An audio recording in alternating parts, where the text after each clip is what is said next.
So far, we have after starting reading the Who Am I, we saw up to the nature of mind. We were able to read what is the nature of mind. Mind, we said, is a wondrous power residing in the self. And what are we aiming at? What is the aim of this entire exercise that we are trying to do in form of Who Am I? Is to get rid of the mind once and for all. And getting rid of the mind creates a lot of unwanted doubts in minds of a lot of people who say, how will life go on if I get rid of the mind? This is the primary question. Here, people like Bhagavan have demonstrated and have lived for a long number of years without a mind. There are many other people who have lived like that. How? Because they are whatever they are doing, they are not being driven by the dictates of the mind. And this mind is totally mischievous.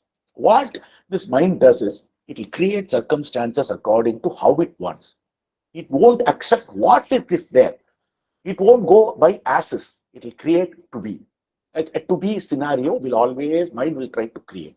And that is the most important purpose because of which we are we are doing so many karmas in form of agamiya karma. We have seen earlier in a session that prarabdha karma is the best way to live the life because the prarabdha karma till even an iota of I feeling is there, we keep working because it has to get exhausted. The moment prarabdha is exhausted, this life is over and the body will take another one, obtain another set of, another bag of prarabdha karma, so to speak, from the Sanchita go down. So again, all these terminology, pardon me. Uh, and that is dispensed to us by Ishvara. Ishvara is the one who gives us the prarabdha, the set of prarabdhas or the bundle of prarabdha for us to exhaust in each life. Because we have, it's not in our hand or our choice to say, this life I want to do all this. We can't say this life I want to do all this, but that is not prarabdhas working. That is creation of new karmas in form of agamiya karma. Agamiya karma is the one that is done with the mind. I think I have to do it like this and do that and do that. That is agamiya generation. Prarabdha karma is the one that we live the life without usage of mind, but whatever has to unfold will unfold beautifully according to what is there in store. So, this is the way that we will live once the mind is destroyed. There will be no issue in terms of the body going through its prarabdha. It'll go through till the end. It'll go through its prarabdha, but you won't use your mind to do any work. Everything, whatever prarabdha will have to do, it will do on its own accord. So this is how jnanis live. This is how people who are dead to the mind conduct their life. So there is nothing to fear about or worry. If my mind goes, my life goes. These are things that have been nurtured to us right from when we were young, when we were born. Ever since we start understanding, we go to school, even the primary kindergarten school, they they develop the habit of thinking in us. You should keep on thinking. Don't sit idle. Think about how it is, how is that, how is this. So we are that is needed for the sake of science or for the sake of education. But currently, at our station in life, that is not what we are driving. We have done whatever bit we have to do using that mind. We have all gone through our careers in a bit or still going through, it doesn't matter. But still, we have understood whatever needs to be understood with the help of mind. So that mind is not going to be of great value to us anymore, but it can be of tremendous negative, it can give tremendous negativity to us in the form of impelling us to scheme too many things. Whereas prarabdha karma, if you go by the way of prarabdha karma, you don't scheme anything because you are allowing whatever has come to be when I was born in this janma, when I took this janma, to go on its own accord without my volition, without my creating any new agami karma. So you have to understand that destruction of mind is an extremely beautiful state, because we are going to be always in the bliss of Ananda that is derived from the Satchitananda Parabrahma, the Self. We are always going to be in Ananda. All of us we have seen are doing all the karmas that we are doing currently only for the sake of getting happiness. And that happiness we know is the inherent nature of self. So once we have reached that selfhood, what else is there? That happiness is available permanently to us from there on. So we don't need to do anything. So can there be a better state than that?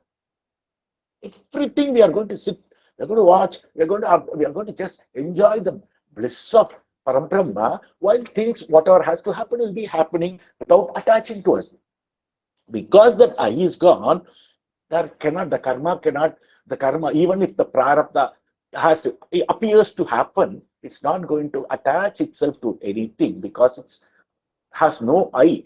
All the karma we have seen, all the three karmas are only for the ego, the rising I. Now, when we have killed that rising I, these karmas will have no place to attach itself to. So the karma will just evaporate without forming the cloud. It just go somewhere. That's all. And after that, while this prarabdha is happening also, because of there is no one who takes ownership of the sanchit karma, it is also destroyed right at that moment. Sanchita is gone, everything is gone. So the next janma, there is no next janma, because in the absence of prarabdha karma, where is janma? Why do we need the body? Initially, we took this body, even the current body, only to exhaust the impending prarabdha, the prarabdha of this life.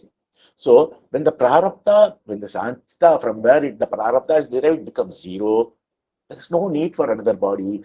This is what is the meaning of saying that once you realize yourself, then there is no more but, because there is no more need for a body, and no body can be taken in the absence of uh, karma, and there is no karma. And taking all this body, again we have seen again and again, for the sake of clarification, or we have to understand, is only Mike. They are not true. They are all imagination. Whose imagination? Imagination of the rising I. All these are thoughts. According to Bhagavan, your body is nothing but a thought. Your world is nothing but a thought. The gods that we pray to is nothing but a thought. How? Because of the absence of all these in deep sleep. When there are no thoughts, then there is no mind. And when there is no mind, the Sachitananda is what is left out. So with this analysis, we are able to see, and we also know what is truth is the one that should continue all through. There cannot be a gap. And only our self, the pristine pure I called Sachitananda, has the power to be available continuously without any gap.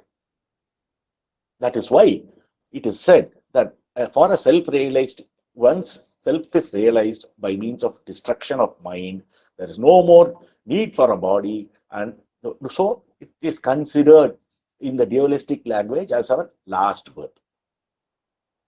So this is